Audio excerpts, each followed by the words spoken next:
পরিবারের সচ্ছলতা ফেরাতে গিয়েছিল সৌদি আরবে, কিন্তু ভাগ্যের নির্মম পরিহাসে দেশে ফিরল নিথর দেহ। সৌদি আরবে অগ্নি দুর্ঘটনার ২০ দিন পর ৯ বাংলাদেশির লাশ গ্রামের বাড়িতে পৌঁছালে তৈরি হয় হৃদয় বিদারক দৃশ্য। নিহতদের মধ্যে ৭ জনের বাড়ি নওগাঁর আত্রাই উপজেলায়। গন্ডগোহালী গ্রামের ২ ভাই মোহন ও সুমনকে হারিয়ে পাগলপ্রায় বাবা মা। স্বজনদের আহাজারিতে এলাকায় শোকাবহ পরিবেশ।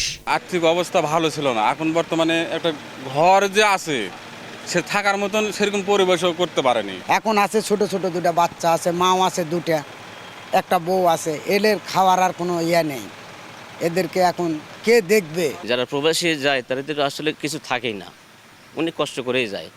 এই জন্য পরিবারের পাশে দাঁড়ানো সরকারের অবশ্যই প্রয়োজন। এখন বাংলাদেশ সরকার থেকে যদি এবং উপজেলা পরিষদ থেকে যদি কোনো অনুদান আসে, কিছু দেয়, তাহলে সেই পরিবারটা আর্থিকভাবে চলতে হবে। শুক্রবার সকালে আত্রাই মোল্লা আজাদ মেমোরিয়াল কলেজ মাঠে ৭ জনের জানাজা অনুষ্ঠিত হয়। অংশ নেন হাজারো মানুষ। পরে মরদেহগুলো পরিবারের কাছে হস্তান্তর করা হয়। এদিকে নাটোরের নলডাঙ্গার রবিউল আউয়ালের বাড়িতেও শোকের মাতম। পরে সকালে স্থানীয় স্কুল মাঠে জানাজায় অংশ নেন শত শত মানুষ। পরে স্থানীয় কবরস্থানে দাফন করা হয় তাকে। রাজশাহীর বাগমারায় শ্যামল উদ্দিনের জানাজায় অংশ নেন গ্রামের মানুষ। পরে তাকে পারিবারিক কবরস্থানে দাফন করা হয়।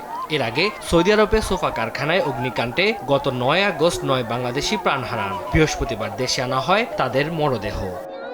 তানজিল হাসনাত, সময় সংবাদ।